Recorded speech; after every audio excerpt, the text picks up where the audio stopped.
अरे भाग्यवान, बहुत हो गया। अब मुझसे ये गरीबी नहीं देखी जाती। तुम भी सोचती होगी कि कैसे आदमी से शादी कर ली जो ढंग से 2 वक्त की रोटी का भी जुगाड़ नहीं कर पाता।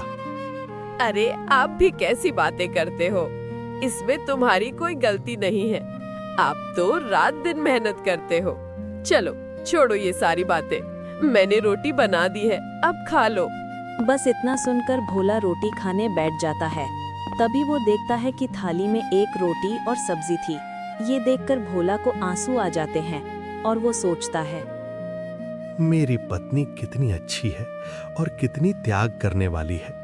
वो अपने हिस्से की रोटी भी मुझे खिला रही है, और एक मैं हूँ जो मेहनत तो करता हूँ पर अपने परिवार को पेट भर के खाना तक नहीं खिला पाता।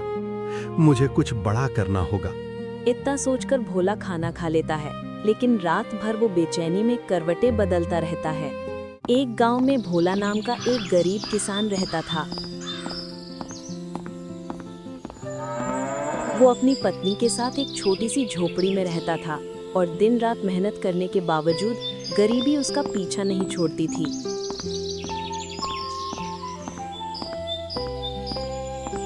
एक शाम गरीबी से तंग आकर भोला ने अपनी पत्नी से कुछ कहा।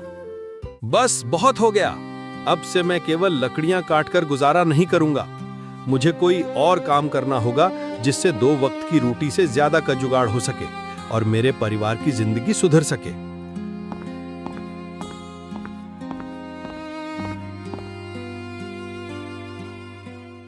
अरे सुनती हो भाग्यवान, मैं आज जंगल से लकड़ियां लेने जा रहा हूं, पर मैं देर तक रहूंगा। अगर कोई काम मिला तो जरूर करूंगा। तुम चिंता मत करना, मैं शाम तक घर वापस आ जाऊंगा। इतना कहकर भोला जंगल से लकड़ियां लेने चला जाता है।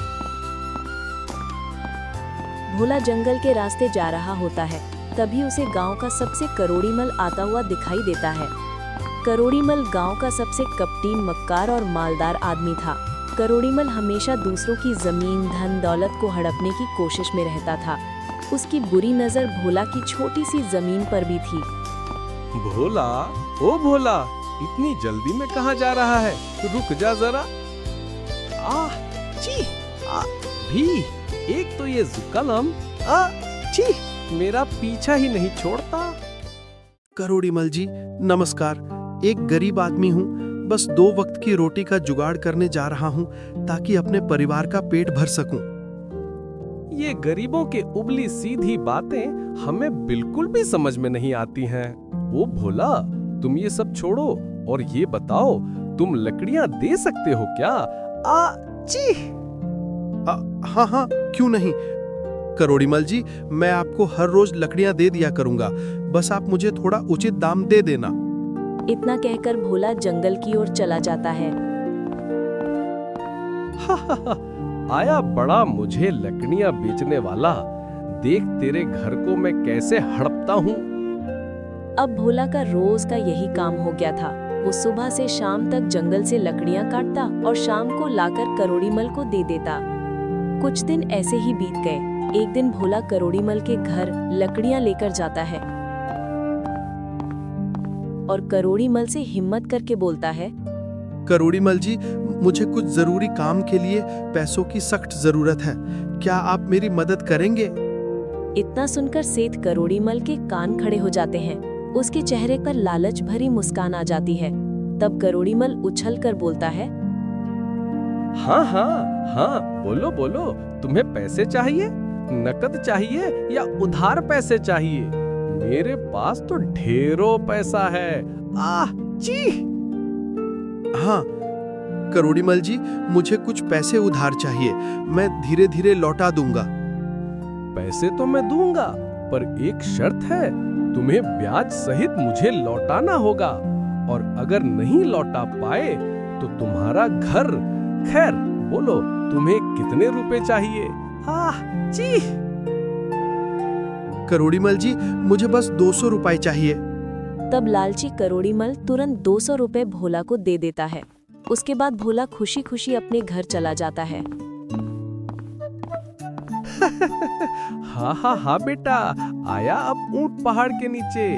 तूने जो मुझे लकड़ी बेची है, ना, अब तक सबका बदला एक ही बार में निकालूंगा।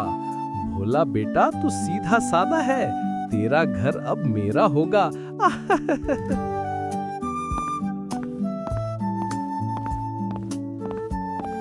भोला अपने पैसे लेकर घर आ जाता है और अपनी पत्नी से बहुत खुश होकर कहता है, अरे भाग्यवान, सुनती हो?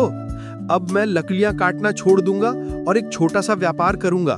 तुम्हें अब कभी भूखा रहने की नौबत नहीं आएगी। मैं सब कुछ बदल दूंगा। पर व्यापार करने के लिए पैसे तो चाहिए होंगे ना, और हमारे पास कहाँ है? अरे ये तो बताना ही भूल गया। मैंने करोड़ी मल से कुछ पैसे उधार ले लिए हैं और कुछ पैसे लकड़ियां बेचकर बचाए हैं। अब हमारा अच्छा समय शुरू होगा। वाह, ये तो बहुत अच्छी खबर है।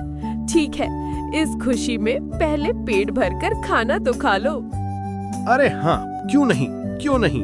अब मैं पेट भर के खाऊंगा, और वो भी खुशी से। इसके बाद भोला पेट भर के खाना खाता है और पूरी रात खुशी और बेचैनी के मारे सो नहीं पाता। सुबह हो जाती है, लेकिन भोला अभी भी उलझन में था। अरे भाग्यवान, जरा यहाँ तो आओ। मैं बहुत उत्साहित हूँ, पर मुझे समझ नहीं आ रहा है कि मैं किस चीज का व्यापार करूंगा। हमारे पास ज्यादा पैसे भी नहीं हैं। ऐ जी, आप भी ना कैसी भी बातें करते हो। इतनी अच्छी बात में जल्दबाजी क्या? अपने गांव में देखो, कोई भी जलेबियां बनाकर नहीं बेचता है।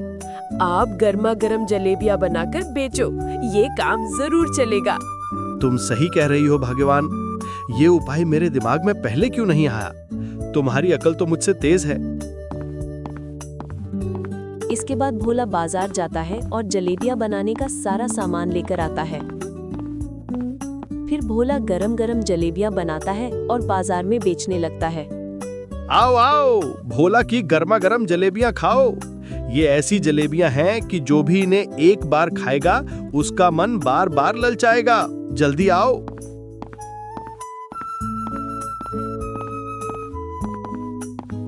अरे भैया, तुम्हारी जलेबियों की खुशबू बहुत अच्छी है।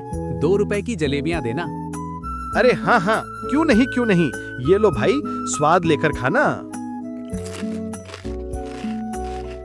वाह भैया, तुम्हारे हाथ की बनी जलेबियां बहुत मजेदार हैं। मजा आ गया।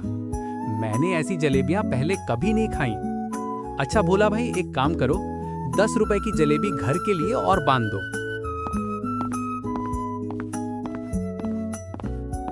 भोला की दुकान सचमुच अच्छी चलने लगी और धीरे धीरे उसने इतनी कमाई कर ली कि वो अमीर होने लगा। हाँ, बहुत दिन हो गए भोला लकड़ियां लेकर नहीं आया। आह छी, हाँ यही सही समय है। उसका घर हड़पने का जुगाड़ मिल गया। भोला ने जो पैसे उधार लिए थे वो वापस नहीं दे पाएगा और उसका घर मेरा हो जाएगा। फिर क्या था, करोड़ीमल भोला के घर को हड़पने के लिए अपने 2-3 गुर्गों को लेकर घर से चल देता है। वो मन ही मन कहता है, आज तो मजा आ जाएगा और भोला का घर मेरा हो जाएगा। कुछ समय में करोड़ीमल भोला के घर पहुंच जाता है और दरवाजा खटखटाता है। भोला, उठो भोला, बाहर निकल। मुझे मेरे रुपए ब्याज सहित अभी ही चाहिए। आह छी। भोला तुरंत आवाज सुनकर बाहर आ जाता है। वो बिल्कुल शांत था और कहता है, अरे सेठ करोड़ीमल जी, ये कैसी बात कर रहे हैं? मैंने तो सोचा था कि आप मेरी मदद करेंगे। मैं इतने सारे पैसे कहाँ से लाऊंगा? आप बस कुछ दिन रुक जाइए, मैं आपको आपके पैसे ब्याज सहित लौटा दूंगा। सुन भोला, मुझे मेरे पैसे अभी ही ब्याज सहित चाहिए। 1 मिनट की भी देर नहीं, वरना ये तुम्हारा घर अभी के अभी मेरा हो जाएगा। भोला को सेठ करोड़ीमल का ये पहले से ही मालूम था कि करोड़ीमल उसके घर को हड़पना चाहता है। वो अपनी पत्नी से कहता है, अरे सुनती हो भाग्यवान, सेठ जी को 200 रुपए ब्याज सहित लाकर दे दो। इन्हें अभी पैसे चाहिए। भोला की पत्नी तुरंत अंदर से पैसों की थैली लाकर सेठ को लौटा देती है और गुस्से से कहती है, लीजिए सेठ, ये रहे आपके ब्याज सहित पूरे पैसे। अब आपको धीरज आ गया होगा। तुम हमारे घर को हड़पना चाहते थे, तुम्हारी चाल कामयाब नहीं हुई। अब दफा हो जाओ यहाँ से। इसके बाद सेठ करोड़ीमल के सारे अरमानों पर पानी फिर जाता है। वो शर्म से अपना मुंह लटकाए हुए सर झुकाया और बुझे मन से वहाँ से चला जाता है। और भोला खुशी खुशी अपनी दुकान पर जाकर जलेबियां बेचने लगता है।